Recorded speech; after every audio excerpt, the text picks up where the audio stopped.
The restaurant shimmered with soft golden light, a place where laughter floated like champagne bubbles, and everything seemed touched by warmth and wealth. Clara Hayes stood at the entrance, her fingers trembling around the strap of her worn purse. She whispered her name to the hostess, her voice careful, polite. "Reservation for Clara." The hostess smiled, not noticing the crack in her tone, and led her through the maze of tables where couples leaned close, and candles flickered against half-empty wine glasses. Her dress was old but carefully pressed, a soft blue thing that had once belonged to her mother. It was the kind of dress that carried memories in its seams, the kind that still smelled faintly of lavender when she put it on. She'd told herself, tonight would be different, that the blind date her coworker set up could be the start of something good. The man's messages had been kind, a little flirtatious. She had even painted her nails the same pale color she wore to her nursing interviews. Hope, she thought, was a dangerous thing to wear, but she wore it anyway. She sat by the window, tucking the folded $5 bill deeper into her purse. It was all she had left for the week. Her stomach fluttered between hunger and nerves. She checked her phone every few minutes, staring at the dark screen like it might suddenly light up with a promise. 6:45. Early was good. 6:55, still fine. 7:05, maybe traffic. By 7:15, her smile had started to fade. The waiter refilled her water with a look that felt like pity. She typed a quick message. "Hey, just checking in," trying to make it sound casual, not desperate. Minutes passed. Finally, her phone buzzed. Relief came first, fast and foolish. Then she read the words. "You really thought I'd show up? Not worth the Uber." Another message followed before she could breathe. "Seriously? You thought I was coming?" The words hit harder than she expected, sharp enough to steal the air from her chest. She stared at the screen until her eyes blurred. Around her, the restaurant kept living. Glasses clinking, laughter rising, music playing softly. But she sat perfectly still, fighting the sting in her throat. She folded the napkin in her lap over and over, the edges trembling between her fingers. At the corner table, a man watched. He was tall, broad-shouldered, dressed in a black suit that caught the candlelight like glass. A faint scar traced from his temple down to the edge of his jaw, an old wound that had healed badly. Lorenzo Valenti had seen enough pain in his life to recognize it in others, and what he saw in the girl by the window stirred something he didn't understand. She looked like someone pretending not to break. He lifted a hand slightly, catching the waiter's eye. A quiet exchange followed. Minutes later, the waiter appeared, beside Clara, setting down a plate of pasta and a glass of sparkling water. She blinked, confused. "I didn't order this."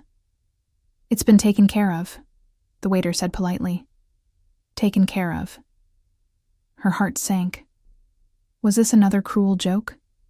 She looked around, searching for a face she knew, but saw only strangers. Then a voice came from just behind her, low, calm, steady. "It's not charity." She turned.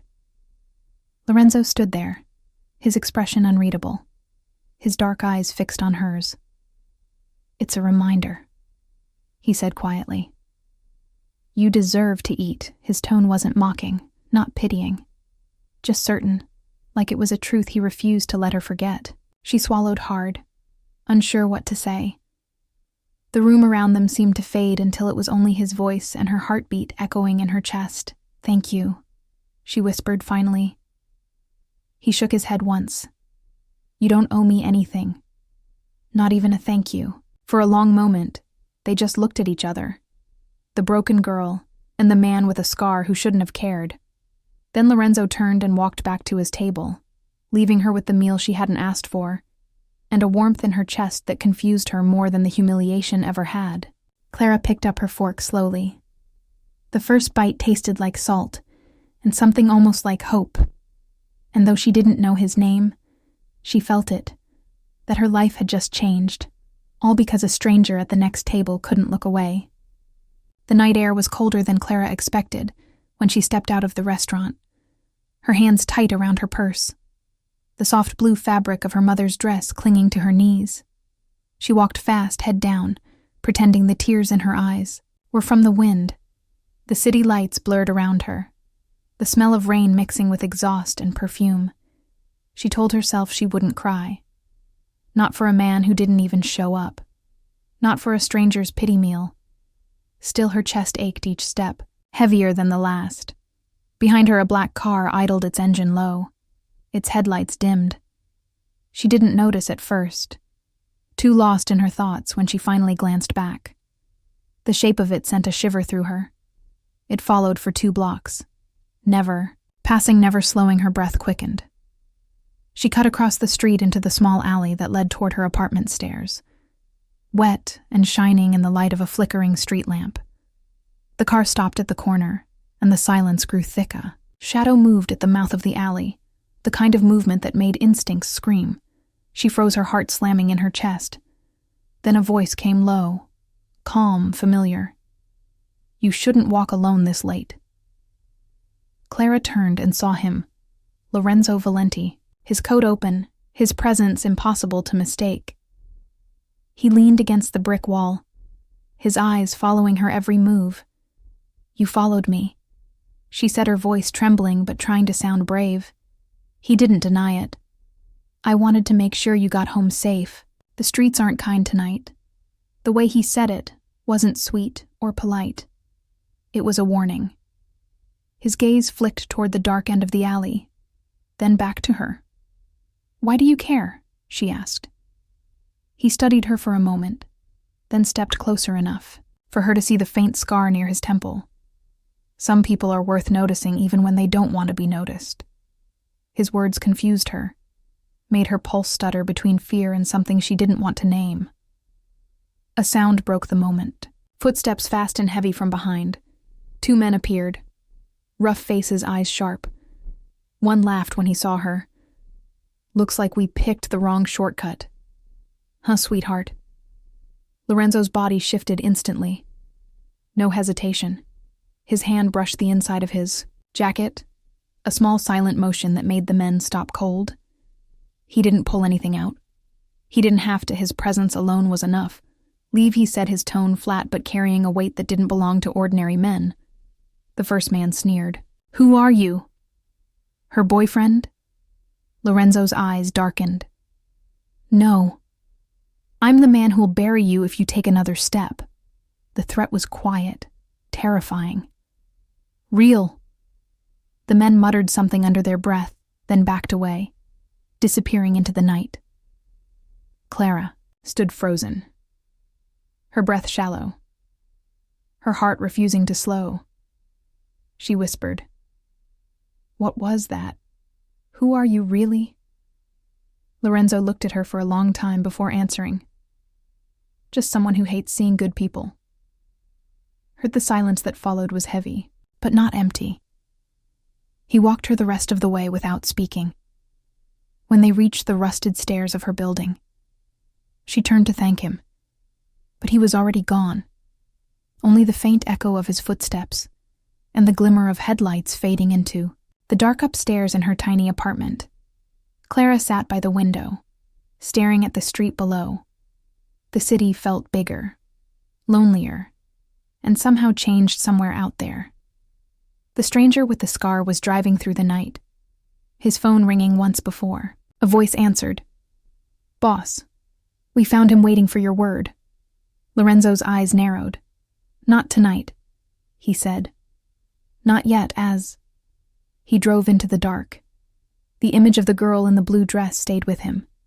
She didn't know it, but the moment she walked into that restaurant, she had stepped straight into his world, and nothing about her life or his would ever be the same again.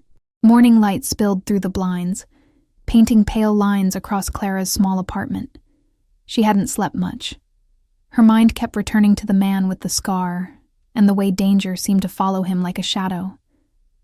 She told herself she would forget him, that whatever happened last night belonged to another world, not hers. But when she reached for her phone, there it was, a message from an unknown number. Glad you made it home safe. No name, no details. Just those words she stared at. Them too long before deleting the message, pretending it meant nothing. The next few days blurred into routine study shifts, late bus rides, exhaustion. She avoided the restaurant street, but somehow his face lingered in her thoughts, she told herself. She imagined the way he looked at her, the way he appeared from nowhere, like he had known she would need him. But one afternoon, as rain poured outside and her umbrella refused to open, she stepped into a small cafe on the corner. The smell of espresso and cinnamon filled the air. She shook the rain from her hair and found a seat near the window. When she looked up, her heart stumbled. He was there again. Lorenzo Valenti, dressed in a gray shirt sleeves, rolled up eyes, watching her like he had been waiting all along. Their gazes locked for one breath too long before he stood. Walked to her table and set down a coffee, the good kind steaming rich dark on the house. He said quietly. She frowned. Do you work here? He smiled faintly. No, but I like to help when someone looks like they need warmth. She hesitated, unsure if she should be afraid or curious. Why do you keep showing up? She asked. He sat opposite her without permission. The cafe noise faded around them like the world had stepped back, because he said slowly, You look at the world like it still has something good left in it. And I wanted to remember what that feels like. She studied him. His hands scarred his knuckles, faintly bruised his watch expensive, his eyes tired. Something about him didn't fit the calm smile he wore. They talked in fragments. She told him about nursing school, about saving every dollar, about her mother, who always said kindness doesn't cost, but survival does. He listened, really listened in a way no one had in a long time. When she asked what he did, he said, food distribution. Sometimes deliveries, his tone too smooth, too vague. You mean like a business? She asked something like that.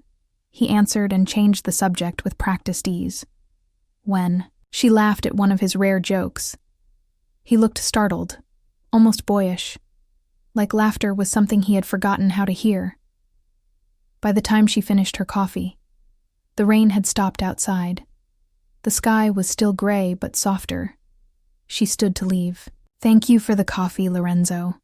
He smiled. You remembered my name. She shrugged. It's hard to forget someone who appears out of thin air. She walked out into the damp street, heart racing, trying not to turn back. But when she did, he was still sitting there, watching her, not with hunger, not with pity, but with something deeper, something dangerous that felt too close to care. That night, Lorenzo sat in his car outside his private club. Dante, his right hand, leaned against the door. Boss, you keep circling this girl, like she's part of the job. She's not, she's trouble, Lorenzo replied. Maybe I'm the trouble. Dante sighed. Trouble doesn't text. Good morning, boss, on the other side of the city. Clara's phone buzzed again. Another message. No number, no name. But this time it read, coffee again tomorrow. Same place? She stared at the screen. Thunder rolled outside, and though she knew she should ignore it, she typed one word back. Maybe. She didn't know she had just accepted an invitation into a world she wasn't ready for. And far away in the quiet hum of the city, a man known for violence smiled for the first time in years, because a girl with $5 and an honest smile had unknowingly stepped into his heart. Rain fell hard that night, turning the city streets into rivers of light. Clara walked fast, clutching her coat against the wind, her mind replaying the last few days and the strange rhythm her life had taken. She had met him 3 more times at the same cafe, always unplanned, always somehow perfect. Lorenzo Valenti, the man who seemed to appear whenever the world turned dark. She told herself it was coincidence, but deep down she knew better. Coincidences didn't look at you like that. They didn't remember how you took your coffee or ask about the bruises on your heart. This night felt different, though the cafe was closed early, the streets too quiet. She took the long way home, her shoes splashing through puddles. The sound of footsteps behind her made her slow, then speed up her pulse rising. She turned once. No one there, but the rhythm followed, echoing on the wet pavement. Faster, closer. She reached the corner, ready to run, when a hand caught her arm. She gasped, spinning around to strike, but stopped. It was Lorenzo. His voice was low. "Stay calm, keep walking." His eyes scanned the street behind her. 2 men were standing near a parked car, their faces hidden under hoods, pretending to smoke, but their eyes fixed on her. He moved her ahead gently, like a shield between them and whatever danger followed. "Who are they?" she whispered. "People who make mistakes by following the wrong orders," he muttered. He guided her down the next block toward a narrow alley. She hesitated, afraid of the dark path, but his grip tightened. "Trust me." The alley opened into a quiet courtyard behind an old bakery. The smell of rain and yeast filled the air. He checked behind them, then finally let her go, his jaw tight with anger. "You shouldn't be out alone," he said. "You shouldn't be following me," she shot back. He stared at her, rain sliding down his face. "You have no idea what kind of world touches yours now." His words made her stomach twist. "What world are you talking about?" she demanded. He didn't answer, just pulled out his phone, spoke quickly in Italian, then turned back to her. "You'll stay with me tonight." "No, I won't," she said. Stepping back, "I don't even know who you are." His silence was long, heavy. Then finally he said, "I told you. I work in food. Distribution." That wasn't a lie. "I just didn't say what kind of food or what kind of distribution." Her breath caught, the realization sinking like ice. "You're one of them, aren't you?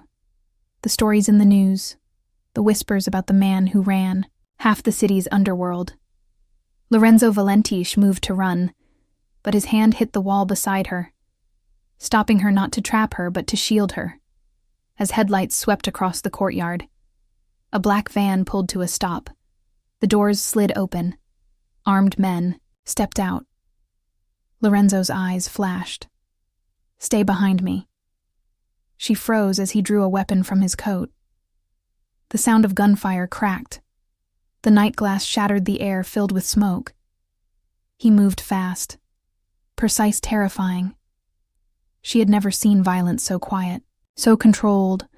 When the last man hit the ground, the rain mixed with blood on the cobblestones. Lorenzo stood breathing hard, scanning the shadows. He turned to her, his face softer now, but his voice still sharp. "You see now why I followed you? They were after you because of me," she whispered, shaking. He nodded his scar, catching the faint streetlight. "I didn't want you touched by this, but once my enemies see my eyes on someone, they never stop." She wrapped her arms around herself, trembling the world, spinning. "You should go," she said, her voice breaking. "Before they see me again." "I can't," he replied, "because it's too late. You're already part of it." Thunder rolled across the sky, and in that sound, Clara felt something shift. The man who had bought her dinner was gone. In his place stood a stranger whose world was made of fire and shadow. And yet somehow, she knew he had just saved her life. And that was the most terrifying part of all. The night after the attack, Clara couldn't sleep. Every creak in her apartment sounded like footsteps. Every whisper of wind against the glass made her flinch. She sat on the floor, wrapped in a blanket, staring at the faint light under her door. Her thoughts a storm of fear and confusion. She didn't understand how she had gone from a blind date to dodging bullets. She didn't understand why Lorenzo Valenti, a man who could have anyone, would risk his life for her. When the knock came just before dawn, her heart nearly stopped. She didn't move, hoping whoever it was would go away. But then she heard his voice, low and rough. "It's me, Clara, open up." She unlocked the door, trembling. Lorenzo stood there, rain-soaked blood staining the edge of his sleeve, his eyes darker than night. "What happened?" she whispered. He brushed past her, scanning the room before answering. "You need to pack a bag now." Her hands shook. I'm not going anywhere until you tell me the truth. He faced her, the scar on his temple, catching the dim light. His tone cold. The men last night weren't random. They work for a man named Ramos. He's been trying to take over my roots for months. They thought grabbing you would get to me. She stared at him, disbelief giving way to anger. So I was bait you used me? No. He snapped. I saved you, but saving you made you a target. Now they'll keep coming until they get what they want. She stepped back, tears threatening to fall. What do they want, Lorenzo? Looked at her for a long time before saying quietly, me. Within an hour, they were in his car, the city fading behind them, rain turning to fog. Lorenzo drove like a man who had memorized every escape route. Clara sat silent, watching the world blur. Outside the window, fear and fury twisting in her chest. Where are you taking me? She finally asked, somewhere safe. He said a lie wrapped in calm. His phone buzzed. Dante's voice came through heavy with urgency. Boss, we lost the warehouse. Ramos hit it an hour ago. Lorenzo cursed under his breath. Then his tone turned to steel. Tell Marco to clean it up. I don't want a trace. Left. Clara's pulse quickened. She turned to him. You're really one of them, aren't you? The men in suits, the stories. In the news, he didn't look at her, but his silence was answer enough. The car slowed near a stretch of trees hidden from the road. An old cabin waited in the mist. His men appeared from the shadows, armed alert. This is your idea of safe, she said, shaking her head. His reply was quiet. It's all I have left inside the cabin. The air smelled of smoke and old wood.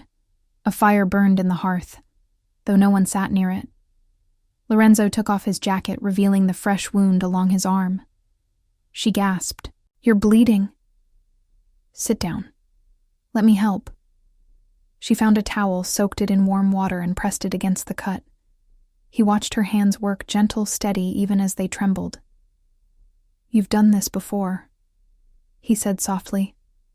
I'm a nursing student, she replied. You shouldn't be here, he murmured. I shouldn't have brought you into this. She looked up, meeting his eyes. Then why did you? Because I couldn't stop. For the first time, his mask slipped. She saw the exhaustion behind the power. The man who had killed to survive and somehow still looked at her like she was something pure. He leaned back, closing his eyes for a moment. She thought he might rest. But then headlights flared outside. One of his men shouted movement in the woods. Lorenzo jumped to his feet, gun already in hand. Stay inside, he ordered. She grabbed his arm. Wait, you're hurt. He looked at her once and said, Then pray. I don't get hurt again. She watched from the window as figures moved through the trees. Flashes of light and the crack of gunfire split the quiet forest. Lorenzo's men fired back, the air filling with smoke and shouts. Clara pressed her hands to her mouth. The fear overwhelming, then a shadow moved behind her.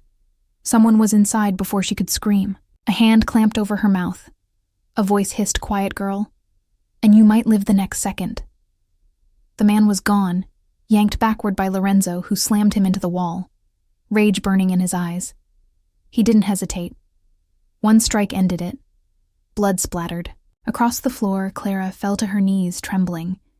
He dropped the weapon, breathing hard, his shirt torn, his knuckles raw, and then for a brief, fragile moment, their eyes met. He whispered, I told you my world isn't kind. She whispered back then. Teach me how to survive it outside. The woods were still burning inside the cabin. Her heart was no longer her own. And somewhere deep in the chaos, Lorenzo knew the girl with $5 had just become the only thing worth living for. The sun hadn't yet risen. But the cabin was already alive with the sound of hurried voices. Lorenzo's men moved through the rooms, checking ammo, scanning radios, whispering about another attack. Clara sat by the fire, wrapped in a blanket. Her hair tangled her eyes. Wide with exhaustion, the smell of smoke still clung to her skin. She hadn't spoken since the night before, She kept replaying it. The gunfire, the scream, the man Lorenzo killed inches from her face. She wanted to hate him for the violence, but part of her understood it was the only language his world allowed. Lorenzo stood near the window, his jaw tight, his phone pressed to his ear. Dante's voice crackled on the other end. "Boss, we lost 2 more shipments. The docks are gone. Ramos hit them at sunrise." Lorenzo's answer was ice cold. "Take it back. Burn everything he leaves behind." Clara flinched at the tone. It wasn't the same man who had sat quietly across from her at the cafe. This voice carried command and blood. When he hung up, she finally spoke. "You're losing everything, aren't you?" He turned to her, his expression unreadable. "I've lost worse," he said quietly, and for a moment she saw it in his eyes. The ghosts of men who had followed him and never come back. She wanted to ask if saving her had been worth it. But before she could, he said, "You should eat something. The road ahead isn't safe." She blinked. "We're leaving again." He nodded. "Ramos knows we're here." Someone talked. His voice dropped lower. I think it was one of my own. The drive was silent. The road cutting through endless pine trees, mist curling around them like smoke. Clara watched his hands on the wheel, knuckles, bruised veins tight. He looked like a storm pretending to be calm at a gas station stop. She slipped out for air. The cold bit. Her cheeks. The world felt too quiet. She saw her reflection in the window. Pale, tired, changed when she turned. He was behind her watching her again. The way he always did. Half protectively. Half afraid she'd disappear. They drove for hours until the road ended near a lake. A mansion stood at the edge, half hidden by fog. It looked abandoned, but Lorenzo's men moved around it with purpose. "This place," he said, "is off record.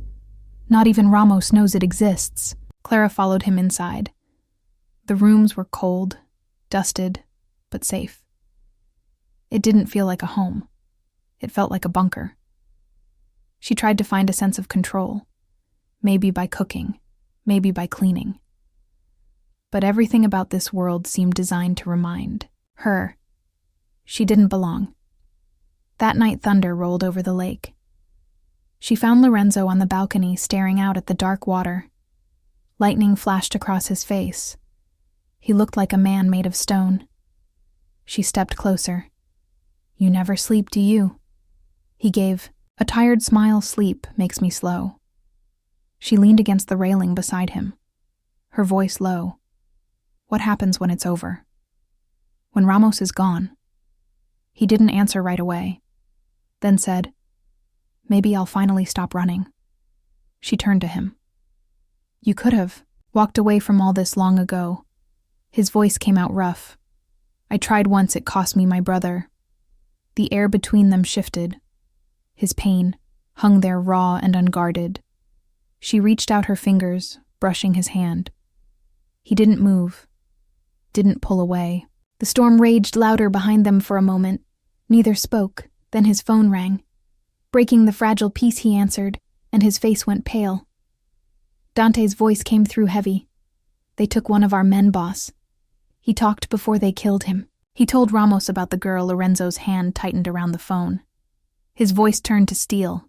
"Get the cars ready now." Clara felt her stomach drop. "What did he say about me?" Lorenzo met her gaze, his eyes dark with fear. "They know your name." Within minutes, the mansion exploded into motion. Men grabbing weapons, cars starting outside. Lorenzo turned to her. "Go pack something small. Only what you can carry. We won't stop this time." She froze. "What do you mean?" "We can't keep running forever." Didn't answer. Instead, he stepped close, his hand on her shoulder. "Listen to me no matter what happens tonight. You stay with me. Do you understand?" She nodded, though her throat burned with fear. Outside lightning split the sky. The engines roared, and the convoy moved out through the forest behind them. The mansion lights flickered once, before going dark. Completely. Clara sat in the passenger seat clutching her bag, her heart hammering. She looked at him, the man who had become her only protection and her biggest danger. Lorenzo's eyes stayed on the road, his voice low.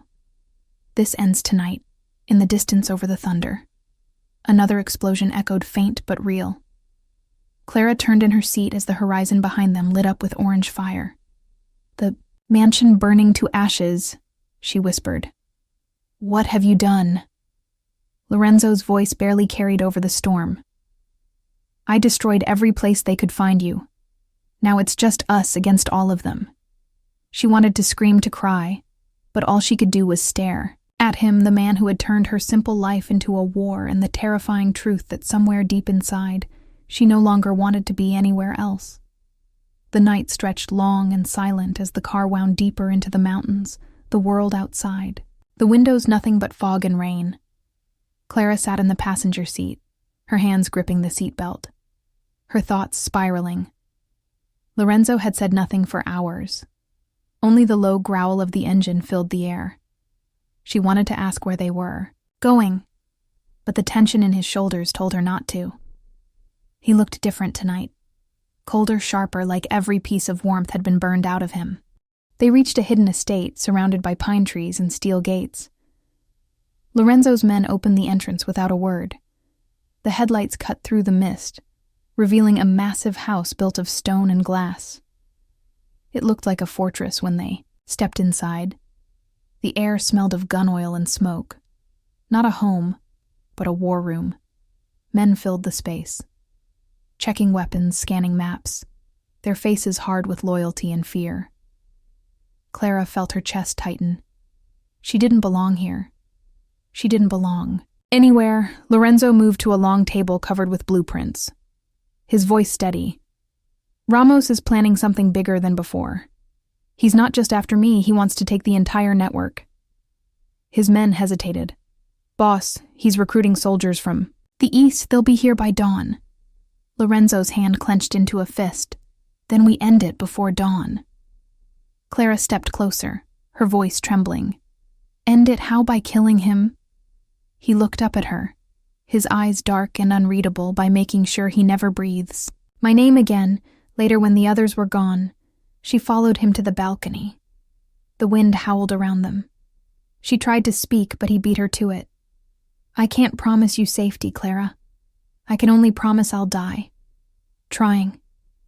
She swallowed hard. "I didn't ask you to die for me. I asked you to stop fighting." But he shook his head. "It's all I've ever known." A sudden gunshot cracked through the night. The balcony railing splintered beside her. Clara screamed.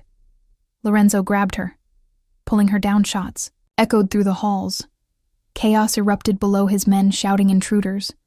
The lights went out, red alarms flashing in the dark. He pulled a pistol from his jacket. "Stay close, no matter what happens." They ran through the corridors, gunfire chasing them like thunder. Clara's heart pounded her feet, slipping on the marble floor. They reached a side door, but before he could push her through it, an explosion shook the ground, the blast throwing them both to the floor, dust and fire filling the air. When she opened her eyes, everything was ringing. Her ears buzzed. Lorenzo was beside her, blood running from a cut near his brow. He pushed himself up, grabbed her hand, and dragged her toward a narrow passage hidden behind a bookshelf. They stumbled into the dark tunnel, his breathing ragged. She whispered, "They found us again." He nodded, voice low. "Someone told them where we were." She froze. "Someone inside your crew." His silence confirmed it. They reached the end of the tunnel, emerging into the cold rain. Outside, cars burned in the driveway. Bodies lay scattered. The night smelled of smoke and gasoline. Lorenzo's men were fighting shadows, firing into the trees. He turned to Clara. "Get to the car." She hesitated. "What about you?" He grabbed her shoulders. "I have to find the traitor before he finds us." She watched him disappear into the chaos. Lightning flashed, turning the world white for a heartbeat. She could see him moving fast through the wreckage. Every shot echoing like thunder she crawled into. One of the cars ducking low, her hands shaking when the driver door opened. She flinched. A familiar voice whispered, "It's me. Don't scream." She turned Dante, his face pale, his arm bleeding. He slid into the seat. His words rushed. "We have to leave. He'll die if we don't help him." They drove toward the edge of the property, the sound of fighting fading behind them. Clara kept looking back, her heart breaking open. Something deep inside her told her that Lorenzo was walking into a trap, but before she could speak, the road ahead exploded, fire rising skyward. The car swerved into a ditch. Pain shot through her as the world spun. Darkness swallowed everything. When she woke again, she was in a strange room, candles flickering on old stone, walls' rain still pounding outside. A shadow stood near the window. She tried to move, but her body wouldn't listen. The figure turned slowly, and she froze. It was Ramos, his smile cruel. "Welcome, Miss Hayes. You've been very hard to find." He stepped, closer, his eyes glinting with amusement. "Your protector isn't coming this time. He's already dead." Her breath caught her mind. Screamed, "No." Somewhere in the storm outside, a gunshot echoed one last sound that could have been the end or the beginning, and the only thing Clara knew for certain was that the man she had tried not to love had just risked everything to keep her breathing.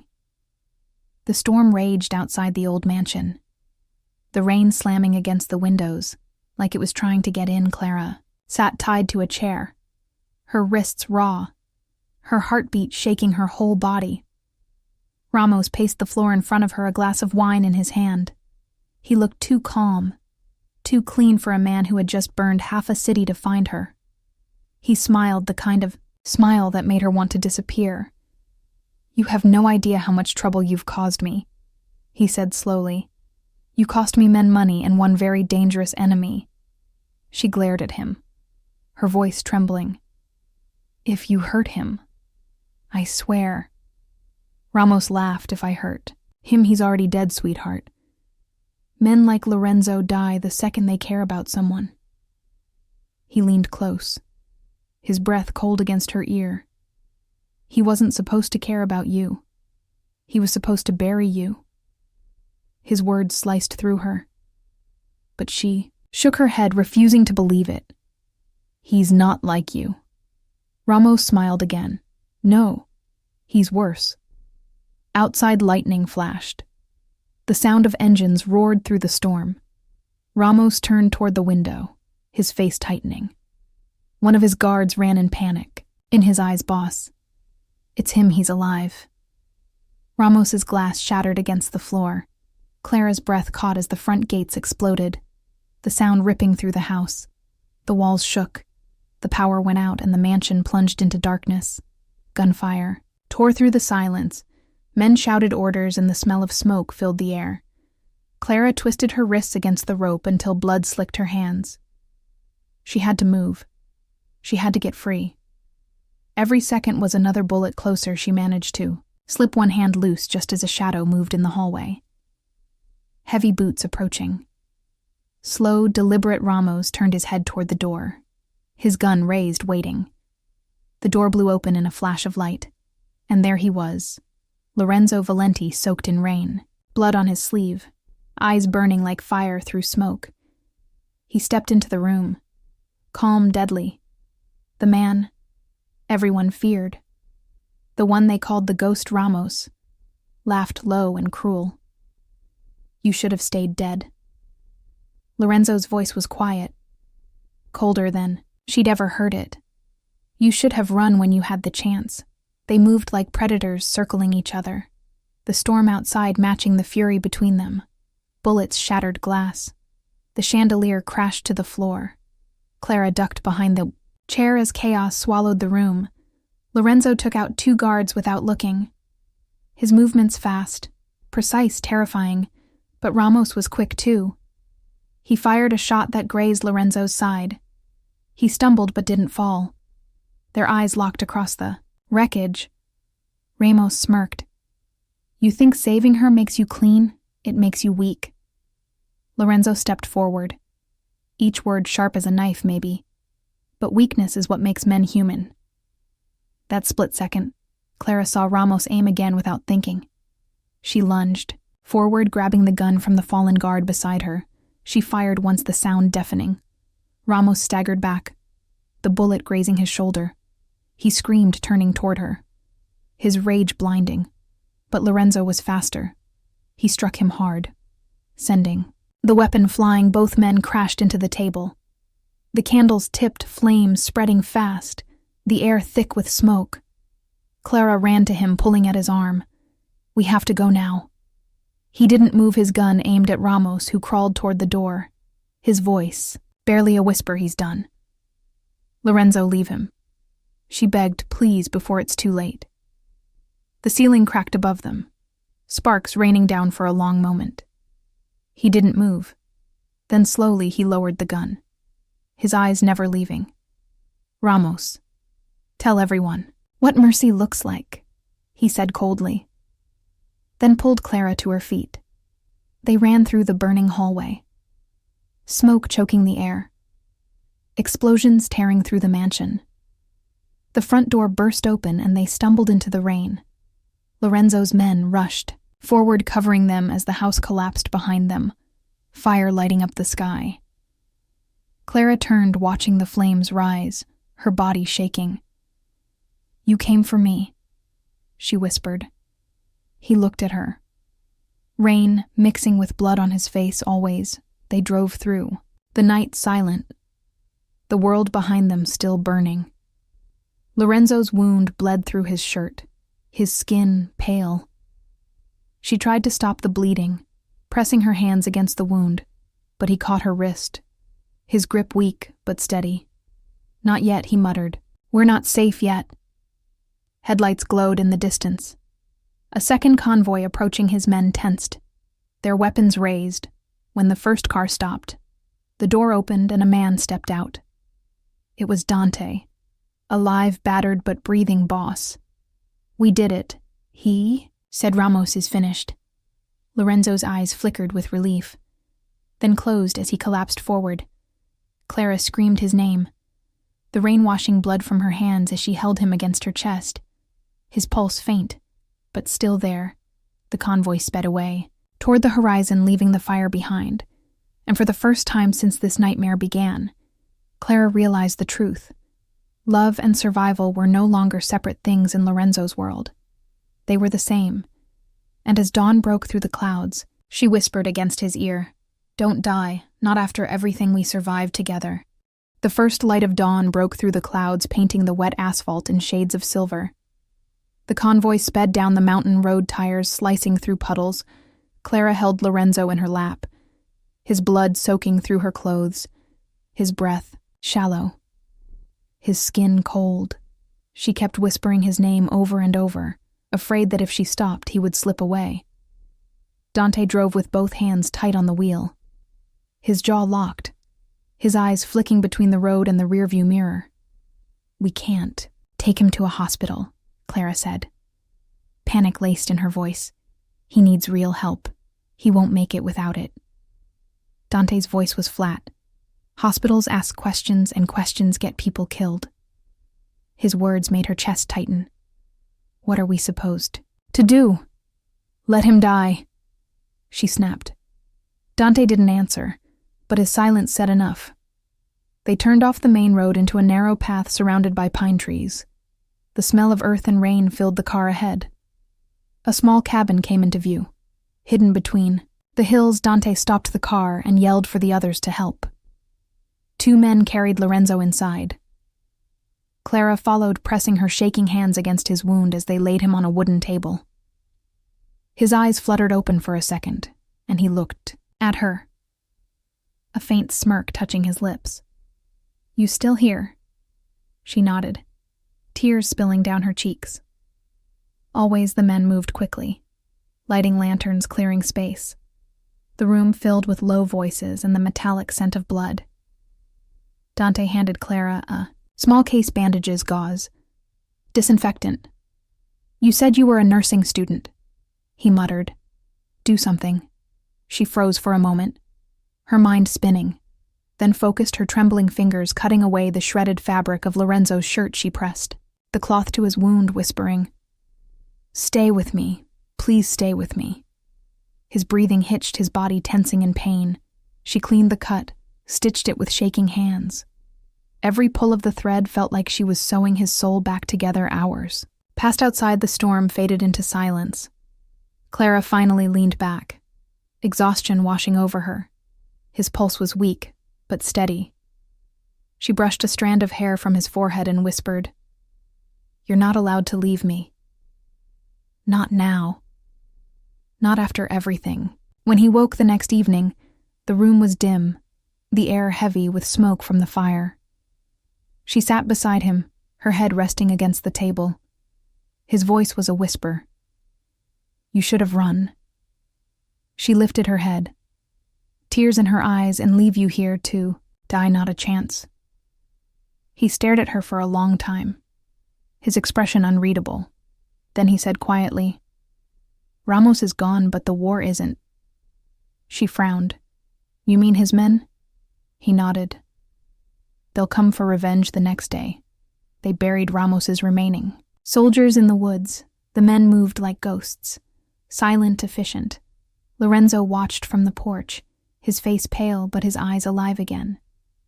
Clara stood beside him. "You can stop now," she said softly. "It's over." He shook his head. "It's never over, not until everyone who followed him is gone." She turned to him, anger in her voice. "You keep saying that, but all I see is a man trying to fight the ghosts he created." He looked at her, startled by the sharpness in her tone. "You don't understand." She stepped closer. "No, you don't understand. You saved me now.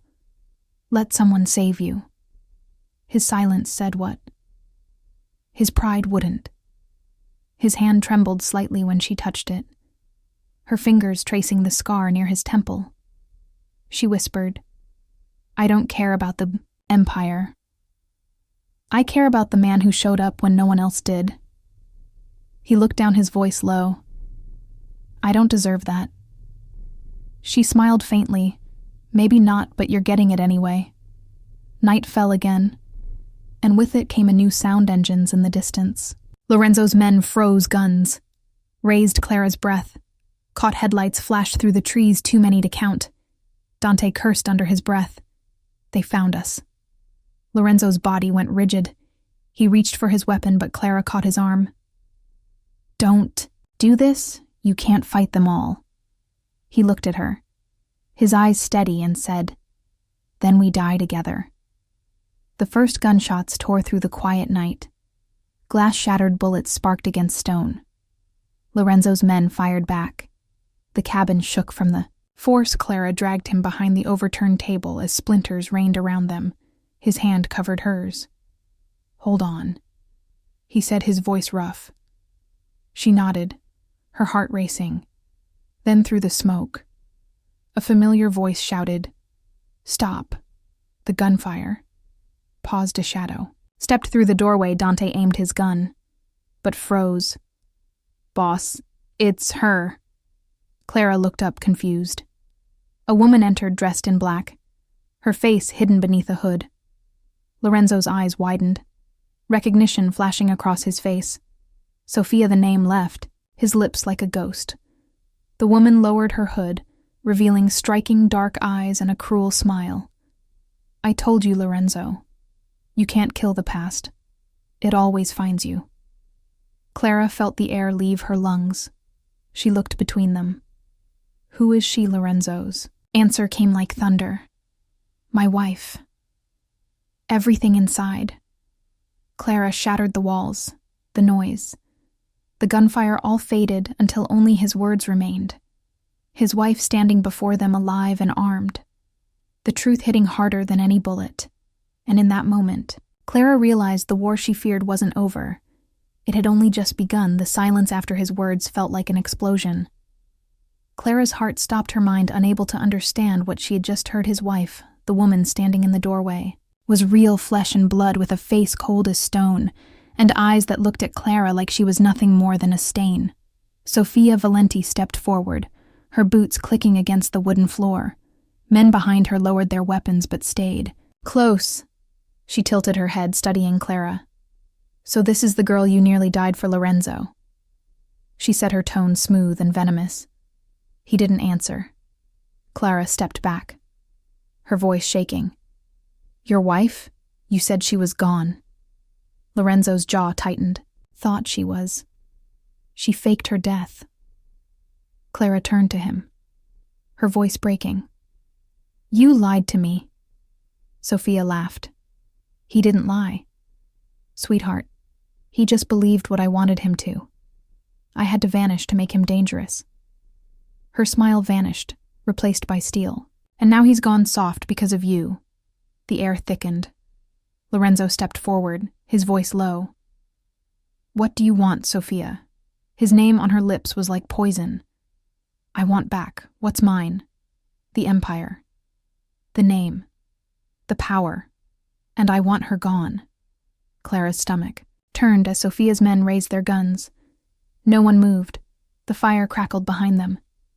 The smell of smoke mixing with rain. Lorenzo's hand twitched toward his gun, but Sofia shook her head. Don't be stupid. You can't win this, she said softly. Clara's fear turned to anger. She stepped between them. You're going to kill me because you're jealous. Sofia smiled again. Not jealous, darling. Practical. You've become his weakness, and in our world weakness dies. Lorenzo shouted, No, and pulled Clara down just as the first bullet shattered the window. Glass rained across the floor. Chaos exploded. His men fired back. The room filled with smoke and screams. Sofia vanished into the shadows, her voice echoing behind the gunfire. You can't protect her forever. Lorenzo, not from May. He grabbed Clara's hand, pulling her toward the back door. They ran through the rain into the woods, bullets slicing through the trees behind them. She stumbled, but he caught her, pushing her forward. Keep moving. He ordered. His wound, reopened, blood dripping down his arm, but he didn't slow until they reached the lake. The mansion burning behind them. She turned to him, panting. She won't stop. He nodded. No, she won't. They hid in an old boathouse. His men nowhere, in sight. Only the sound of rain hitting the roof. Clara pressed her palms against his chest, trying to stop the bleeding again. You're hurt too much. He caught her wrist, his voice rough. It doesn't matter. You have to go now. She shook her head. No, I'm not leaving you.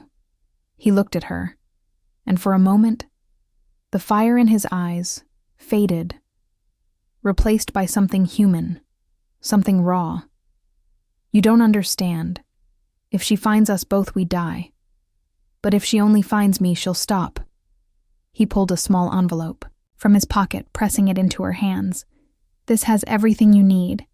Money, new papers. Disappear.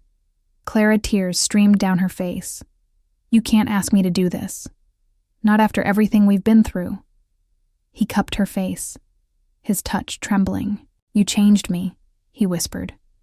You made me remember who I was before all this. But if I want you to live, I have to become that monster. One last time, she sobbed, shaking her head. No, you'll die. He smiled faintly. Maybe, but at least you'll live. She kissed him, desperate and broken.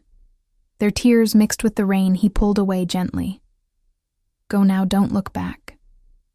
She took one step, then another, her heart tearing with every move, until the fog swallowed him whole hours later. The world was quiet. The fire at the mansion had died.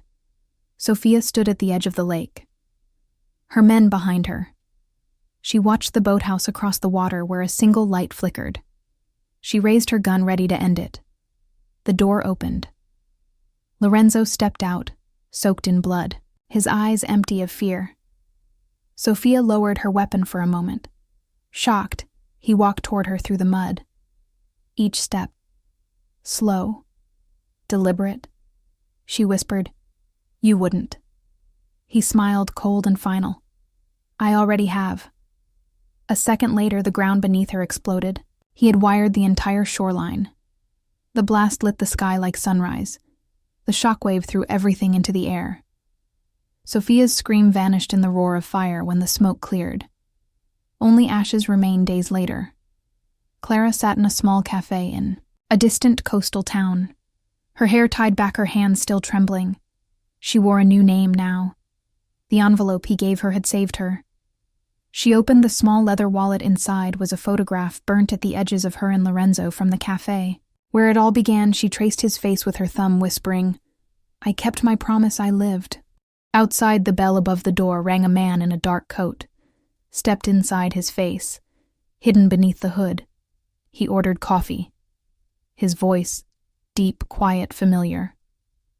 Clara looked up, her breath catching. He lowered his hood, revealing a faint scar near his temple and eyes she would know anywhere. Lorenzo, she whispered. He smiled faintly. Thought I told you not to look back. She stood frozen, tears filling her eyes. You survived. He nodded barely. They sat in silence for a long time. The rain tapping softly. Against the window outside, the world moved on. But inside, time stopped. She reached across the table, her hand finding his. You said weakness dies, she whispered. He shook his head. No, weakness learns to love. And there in the quiet cafe where their story had begun, two souls that had fought through fire finally found peace, not in a mansion, not in power, but in the simple miracle of being alive together.